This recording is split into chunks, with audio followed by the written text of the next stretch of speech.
साथ मैं हूं सुजाता कुकरेती। वक्त महाभारत का है, लेकिन इस वक्त महाभारत हमारे पड़ोसी मुल्क बांग्लादेश में मची हुई है। बांग्लादेश की जो तस्वीरें सामने आई वो हिलाकर रख देने वाली हैं। बांग्लादेश की प्रधानमंत्री शेख हसीना, जिन्होंने अब इस्तीफा दे दिया है, जो अब बांग्लादेश की प्रधानमंत्री नहीं रही हैं, लेकिन बतौर स्टेट हेड उन्होंने हिंसा पर काबू पाने की कोशिश तो की, लेकिन उन्हें इस्तीफा देने के लिए कहा गया। वो भारत पहुंच गई है। बड़ी खबर इस वक्त की यही है कि शेख हसीना अभी अभी भारत पहुंची हैं। शेख हसीना की तस्वीरें आपको सुबह से दिखा रहे हैं। बांग्लादेश में जो गदर मचा हुआ है, जिस तरह से शेख हसीना को इस्तीफा देने के लिए कहा गया और उसके बाद उन्हें बांग्लादेश छोड़ना पड़ा और उसके बाद अब वो भारत पहुंची है, ये इस वक्त की सबसे बड़ी खबर है। मैं बता दूं अपने दर्शकों को कि बांग्लादेश से वो भारत पॉलिटिकल असाइलम नहीं ले रही है, यानी कि राजनीतिक सियासी संरक्षण नहीं लिया है शेख हसीना ने भारत में।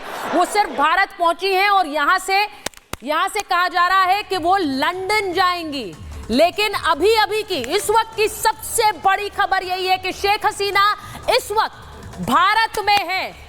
इस वक्त शेख हसीना भारत में है, ये इस वक्त की सबसे बड़ी खबर है।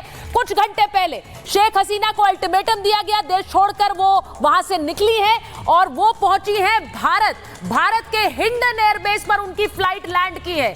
मैं आपको तस्वीरें दिखाती हूं जिनकी वजह से शेख हसीना को बांग्लादेश छोड़ना पड़ा। ये तस्वीरें देख लीजिए, पूरी तरह से बेकाबू भीड़ जिसने गदर मचा दिया बांग्लादेश की सड़कों पर। देखिए दूर तक प्रदर्शनकारी लाठी डंडे लिए हुए हाथ में शेख हसीना के आवास तक बढ़ते हुए। ये तस्वीर थी बांग्लादेश की।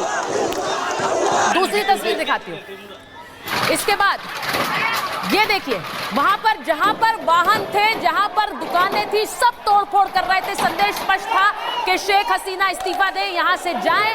ढाका पर, पूरे ढाका पर प्रदर्शनकारियों ने कब्जा कर लिया।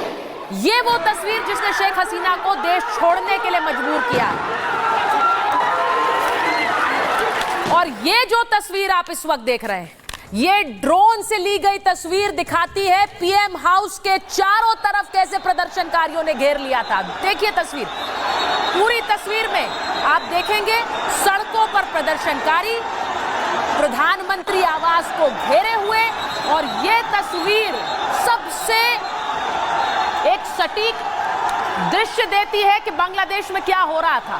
सड़कों पर उतरे हुए प्रदर्शनकारी आरक्षण के खिलाफ जो एक विरोध शुरू हुआ, उस विरोध ने कैसे हिंसक रूप ले लिया। आज महाभारत में यह भी बात करूंगी कि क्या इसके पीछे एक साजिश है, कौन कौन से देश शेख हसीना के साथ खड़े हैं, कौन कौन से देश बांग्लादेश के खिलाफ खड़े हैं, क्या उनका भी रोल हो सकता है, क्या पाकिस्तान का कोई रोल है इसमें, आज इस पर भी बात करूंगी। लेकिन तख्ता पलट के वो 45 मिनट क्या थे। हिंसक प्रदर्शनकारियों ने पीएम आवास को घेर लिया। जो तस्वीर आपने देखी, शेख हसीना को हटाने पर अड़ी थी वहां की भीड़।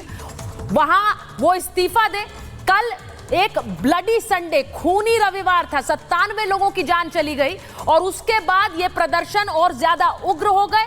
सुरक्षा कर्मी इन उपद्रवियों पर, प्रदर्शनकारियों पर गोली नहीं चलाना चाहते थे, इसीलिए सेना ने शेख हसीना से कहा कि आप इस्तीफा दे दीजिए वरना यहां पर खून खराबा होगा। हसीना को 45 मिनट का अल्टीमेटम दिया गया। उस 45 मिनट में शेख हसीना ने देश छोड़ दिया। आर्मी ने उनसे कहा आप देश छोड़कर जाइए, उन्होंने इस्तीफा दिया और वो देश छोड़कर निकल गई। और इसलिए क्योंकि उनके घर के दरवाजे तक प्रदर्शनकारी पहुंच गए थे। अब इन सब के पीछे कौन है, किसने शेख हसीना को देश छोड़कर भागने के लिए मजबूर किया, उस पर आज महाभारत में बात होगी। लेकिन आपको दिखाती हूं वो तस्वीरें जिन्होंने शेख हसीना को मजबूर कर दिया 45 मिनट के अंदर वहां से निकलने के लिए। एक तस्वीर देखिए, गेट पर कैसे प्रदर्शनकारी पहुंच गए थे। पीएम आवास के, ये देखिए, ये पीएम आवास है, वहां का गण भवन, और उसके बाहर ये प्रदर्शनकारी लाठी डंडे लिए पहुंच गए। आर्मी इन पर कोई फायरिंग, कोई गोली नहीं चलाना चाह रही थी। ये लोग वहां पहुंचे और उसके बाद ये अंदर घुस गए। देखिए इस तस्वीर को देखिए, पीएम आवास में अंदर घुसते हुए प्रदर्शनकारी और उसके बाद ये पीएम आवास के गेट की तस्वीर आप देख रहे हैं जहां पर ये अंदर जा रहे हैं। अब ये अंदर घुस चुके हैं।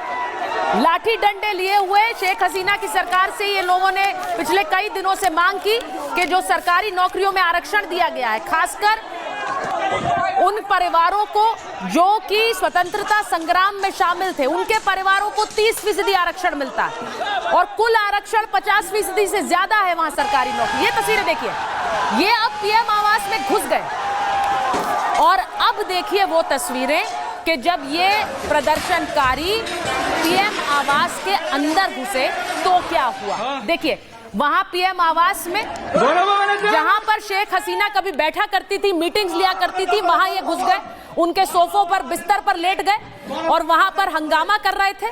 उनके घर के अंदर घुसकर खाना खा रहे थे, ये संदेश देने की कोशिश कि सब पर हमारा कब्जा है। ये तस्वीर आई शेख हसीना के निवास से। ये प्रदर्शनकारी हैं जो उनके घर में घुसकर पूरी तरह से उस पर कब्जा कर चुके थे। तो ये तस्वीर बांग्लादेश से आई, जिसके बाद शेख हसीना भारत पहुंची है और अब कहा यह जा रहा है कि भारत से वो सीधे लंदन जाएंगी। मैं एक बार बताऊं आपको, बहुत सारे सवाल हैं जिनके जवाब हमें लेने हैं। हमारे साथ मेहमान जुड़ रहे हैं, major general GD Bakshi sir हमारे साथ जुड़ गए हैं, कर्नल दिनेश नैन हमारे साथ है, हमारे साथ कर्नल शैलेंद्र सिंह जुड़ गए हैं और मेजर समरपाल तूर हमारे साथ है। मैं सबसे पहले एक एक करके वो सवाल पूछूंगी और उन सवालों के जवाब भी लूंगी कि इसमें एक आर्मी चीफ ने जो संदेश दिया है, अगर हम वो ग्राफिक पहले चला पाए चेतन, आर्मी चीफ ने जो संदेश दिया आज कि 48 घंटे के अंदर वो एक सरकार बना लेंगे, ये कहा गया है। यानी कि शेख हसीना की सरकार चली गई जो इलेक्टेड सरकार थी और अब आर्मी चीफ कह रहे हैं कि वो 48 घंटे के अंदर सरकार बनाएंगे। उन्होंने ये भी कहा कि पूरी जिम्मेदारी उनकी है। क्या हम वो ग्राफिक चला सकते हैं? ये अब सवाल ये है कि बांग्लादेश में अब क्या होगा।